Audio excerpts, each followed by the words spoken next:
Some of y'all long time no see. How's it feel to be back? Different. Different but the same. A lot of same faces.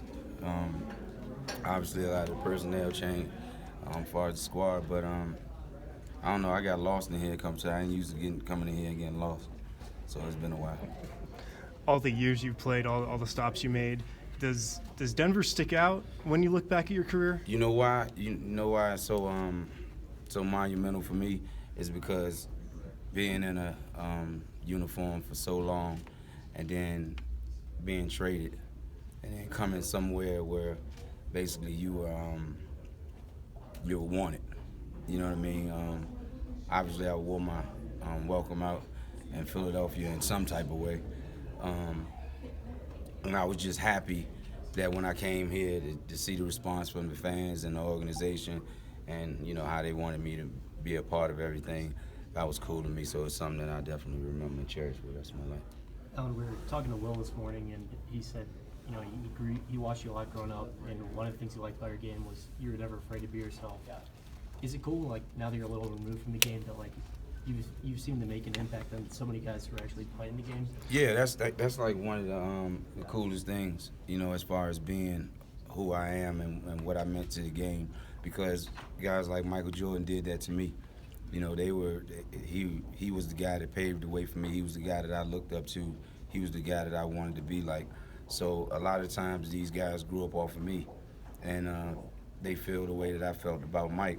And it's just a great feeling, you know what I mean? Honestly, because I know how they feel, you know what I mean? I want them to feel comfortable in talking to me or asking advice or anything that I can do to help them in their career. When you came to Denver, you're coming from Philadelphia, team, you know, your team, you dominated the basketball, you did the scoring.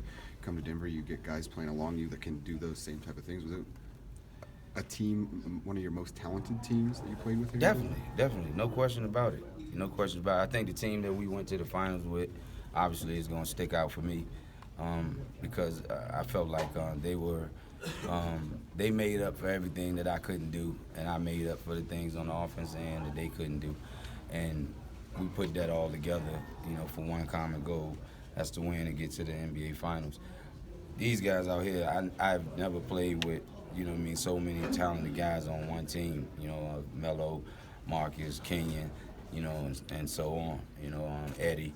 You know, it was just a great experience for me, and I always remember the time that I was here. I had so much fun night in and night out, and it was such a difference because I didn't have to carry the load on the offensive end like I used to. Does it mean anything that it's against the Spurs? It's not against a coach that's never coached against you or saw you when you were in your prime. It's against a team like that. I never even thought about that. You know, honestly, I mean, it's a great question. You know, Pop's meant so much to me in my career. I've learned so much from him from afar. You know what I mean? That's how legendary and how great he is as a coach, that you can look at things that he orchestrates on the floor and learn from it. You know what I mean? And I just think he's so great for the league, he's so great for the players that he coached, because it's always teaching you how to play the right way. And that's who Pop is. And it's going to be his way or the highway. You think you could have played for a guy like that? Definitely. I think it might have took the experience from, you know, learning from Larry Brown and then transition to playing for him, because it would have ended up being the same way. You know what I mean? But both of those guys, you got to understand, when you play for Pop, it's constructive criticism. You know what I mean? It's never personal. And eventually, growing up, I probably would have got the message. Talk a little more about Coach Brown. He had a big influence on your career. Talk a little bit about what you learned of the game of basketball. He was a coach here in Denver as well, and really like sharing the ball. How did you like playing for Coach Brown? I loved it. And you said, what did I learn from how much time you got? Yeah, a lot. You know what I mean? Smart guy. I mean, just the knowledge of the game, the ins and out, just knowing everything about the game. You know, and when a coach has a certain personnel and he makes it work regardless, they'll let you know he know what he's doing, because he's going to get the best out of the players that he had. You know what I mean? If he don't have any superstars, he get everybody to play collectively to, you know, achieve the one goal, and that's to win game. When people look back at your career, in Philly and here in Denver, what do you want them to say? That he played every game like it was his last. That's it. I had bad nights and I had good nights. And I felt good about the bad nights because I knew I gave everything I had. I was able to look in the mirror after games and feel good about who I was seeing because I gave everything that I had. You know what I mean? The most important thing to me is for the guys that I played with and the fans that watch me play knew that I gave everything that I had every night. You remember that first night that you I do. played? Here? Yeah. Yeah. I remember a sense of nervousness, but I'm nervous before any game. Like every game I played, I always been nervous, even if it was a pickup game. You know what I mean? Even if we were scrimmaging in practice, I would always get nervous. So it wasn't nothing new to me. But I do remember the adrenaline rush that I had once I heard the crowd when I checked in the game. That's when I know, okay, now I'm home for real.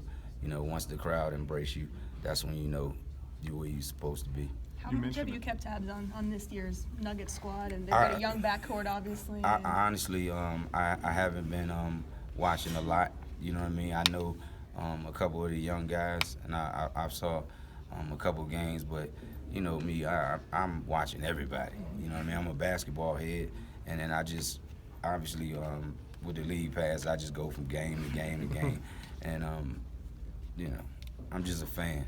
So I'm definitely pay attention to these guys a lot more. But I know the young talent is definitely there. Is there somebody out there that's playing today that reminds you of yourself a little bit in the league? Period. I can see a lot of me in a lot of guys. You know what I mean? I can see the speed when it comes to Russ.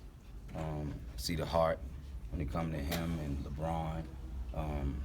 The fight, the dog when it comes to guys like Kevin Durant and Steph Curry. It's a lot of guys, just being tough out there like CP3. It's a lot. I see myself in a lot of guys because a lot of those guys are younger than me and they grew up, taking things from my game just like I did from the older guys. I wanted to jump like Mike. I wanted to shoot like Bird. I wanted to pass like Magic. I wanted to be fast like Isaiah. I wanted to rebound like Barkley. So I just took everything that I could from other guys' game and tried to implicate it in my own game. Speaking of Mike. Implement it. I'm sorry. Speaking of Mike, a lot of people look back at your career and they think of the crossover. Do you have a moment like that in Denver, kind of one that you look back at, it's your favorite? In Denver. I'm going to be cocky about it. I had a whole lot of them. Because, one thing about myself in Denver, it was like, okay, AI, you did all you did in Philadelphia. Now it's time to give these people that excitement that you gave them. And that's what I tried to do for the couple of years that I was here. You mentioned Thanks, guys. Let's get Marcus in here for you. All righty.